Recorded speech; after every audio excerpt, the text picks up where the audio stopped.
Di hening malam, saat dunia terlelap, jiwa menepi melepas penat yang merayap.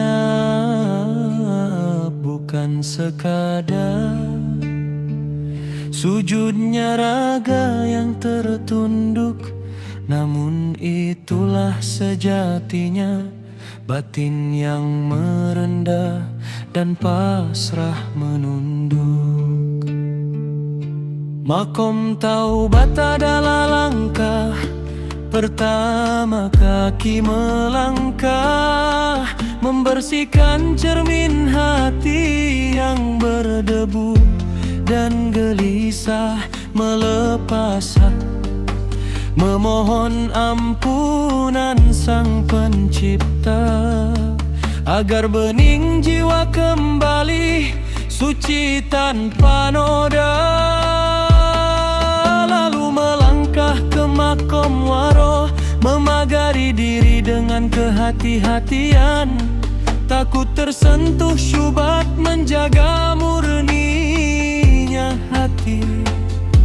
Dunia cukup di dalam genggaman, bukan di dalam dada.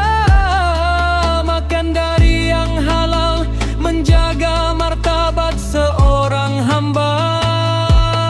Lalu makom zuhud menjelma, melepaskan keterikatan. Bukan berarti miskin, tapi tak mabuk kekayaan. Tangan memberi, namun hati tak merasa memiliki. Melihat dunia fana, akhirat yang dinanti.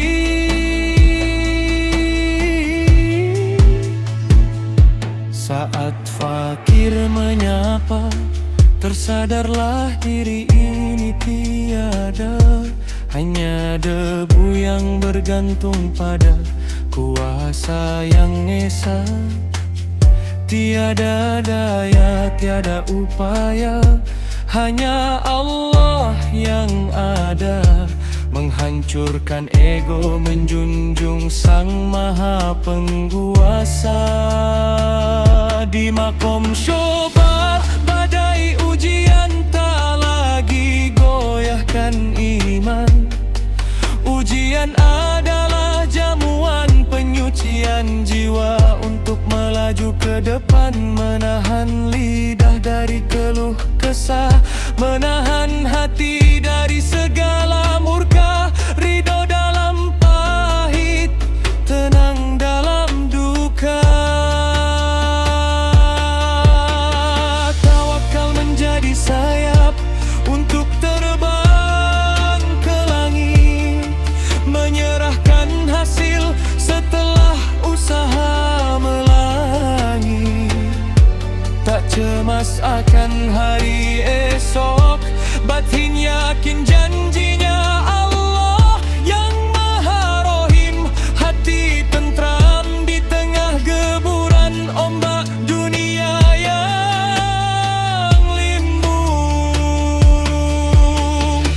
Puncak pendakian adalah makom ridho yang menyelimuti kolbu.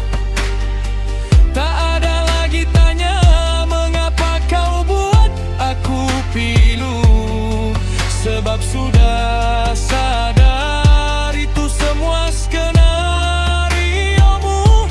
Mukmin sejati dia mampu lebur dalam cinta ilahi.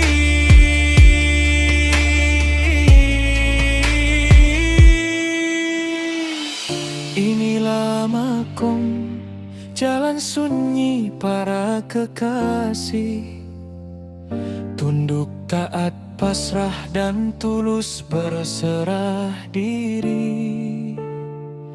Dari dunia menuju Sang Pemilik jiwa, mencapai derajat mukmin sejati.